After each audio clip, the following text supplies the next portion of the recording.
Welcome 7 Days to Die Console Survivor! If you are in touch with the console community for the game, you might have heard all these screams of joy where people are saying, yes, the Fun Pimps finally have the rights back and they're going to be releasing a new version and you'll be really happy. Of course, unfortunately, that is mostly incorrect, even though there is some truth to it. So I'm going to be breaking this down, and I've done some videos about this in the past just to try and clarify, because it's really easy to get lost in the details and then get very optimistic. So let's start at the beginning. The Fun Pimps is a PC developer and they self-publish on Steam, or rather they use Steam as the publishing engine.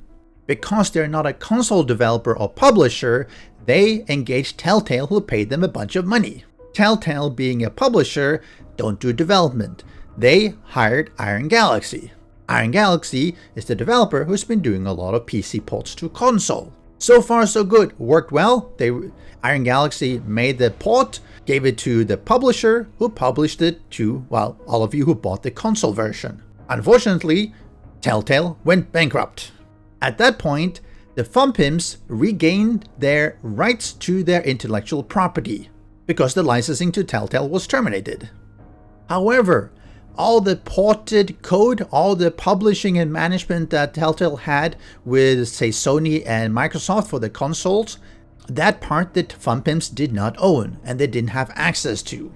As a result, they could redevelop, but they would have to redevelop and pay a lot of money and then still find a publisher in order to publish on the consoles. However, that has changed, and that's really what this is all about. So, as they mention, after long and tedious legal process in a closed auction, they have reacquired full console publishing rights on the current and all future versions of 7 Days to Die on PS4 and the Xbox One. And that is all good news.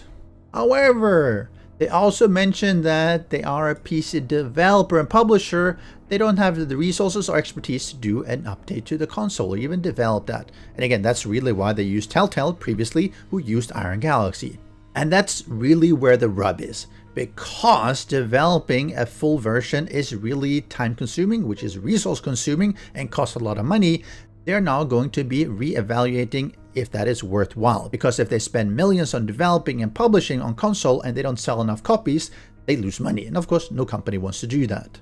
Another thing that they mention here is that on the consoles, there is a policy or restriction that updates do not break save games. And if you have been playing it on PC, you would know that every single update, at least major updates and even sometimes minor updates, will break the save games. And that's not allowed on the console, and that makes it a lot tougher. In effect, given an infinite amount of money, they could definitely do it right now. However, they don't have an infinite amount of money. Instead, what they are saying that they are exploring all the options to eventually deliver a new version of 7 Days to Die on console, but this would likely happen after the PC version has gone gold, and it could end up being an entirely new product or on the next console. And of course, public relation being what it is, they have also mentioned that the reason we are in this mess is because Telltale going under has put the console version of 7 Days in this situation. I think that's both correct and incorrect. If they had been better at writing contracts or negotiating about it, they could have put in provisions such that if Telltale went bankrupt, the Fun Pimps would regain all the publishing rights and all the console code and everything that has been developed, but they didn't, which again is why they had to purchase things.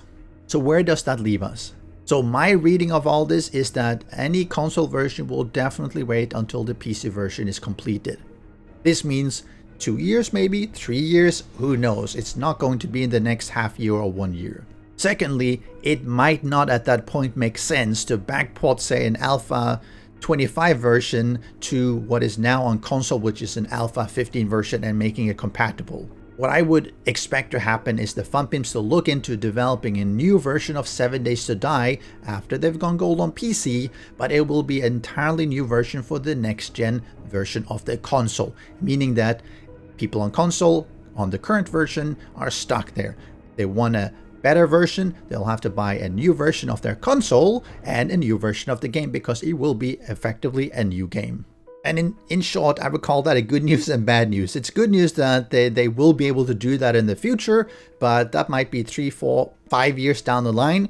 And the bad news is if you're playing console, Don't expect a new version to come out at all, and even if there is a version that is coming out, an update, it's going to be in a few years. As always, this is a long ongoing saga, so we'll have to see, and they even mentioned that they'll keep people updated on more information as it becomes available. But I definitely think that I wouldn't hold my breath on this. I would take this as console version, whatever you have right now, that's what it's going to be. If you want a new console version, wait another 2, 3, 4, 5 years, whenever it's going to be out, and until then, play on the PC. So what do you think? Is this an answer to your satisfaction, or does that make you more frustrated? I think personally, overall, it's good to have this information for people to make their own judgment, but I think it's a pity for the console version. It's a pity that between Telltale and the Fun Pimps, they were not able to arrange for it better. But that's life, that's business. Special thanks to the great patrons supporting the channel. If you would like to join the vetted community and support these videos, do follow the Patreon link.